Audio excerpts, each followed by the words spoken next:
At this time, we're preparing to partake of the Lord's Supper.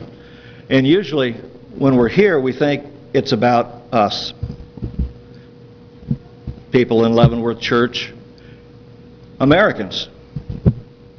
And then you read in the papers and you hear in the news about missionaries in Africa, doctors in Africa that have gotten the Ebola virus.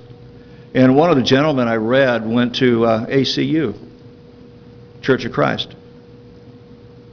And I'm presuming then he's a Christian. I don't know that, but I do know that there's been missionaries that have gone there to Africa and done many things and have baptized many. Our brothers and sisters are in Africa. Jesus died for them.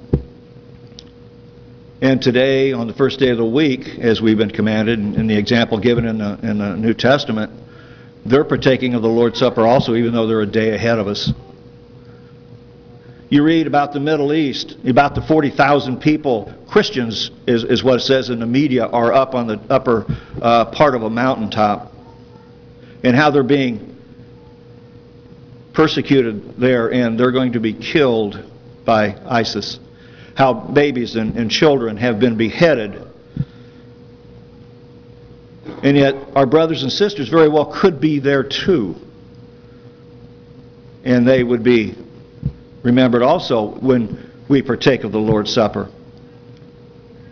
And I got reading in the Christian Chronicle the other day.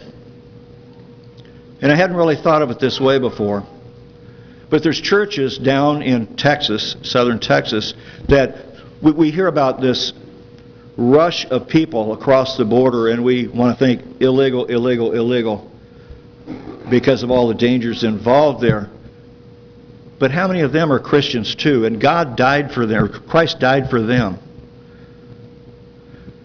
The thing to remember is Christ died for all of us around the world. He doesn't look at politics at all. He doesn't look at where you grew up. He doesn't look how much money you have. He doesn't look at anything. But He looks at your heart. He died for us. If we obey Him, we are His. And it just hit me that sometimes we are so narrowly focused on certain people and how good we have it and everything. And yet our brothers and sisters are everywhere. Christ died for everyone. He died for everyone. And as we partake, on the first day of the week, as we partake of this loaf and cup, as we've been commanded, we need to remember Jesus' death until He comes again for those that are faithful to Him. Those that are faithful to Him, those that have accepted Him. Because that's who He's coming back for, and He's prepared a place in heaven for us. And so we get to celebrate that, and we get to remember that, hopefully more than once a week. We need to be thinking of Jesus and what He did for us every day and living accordingly.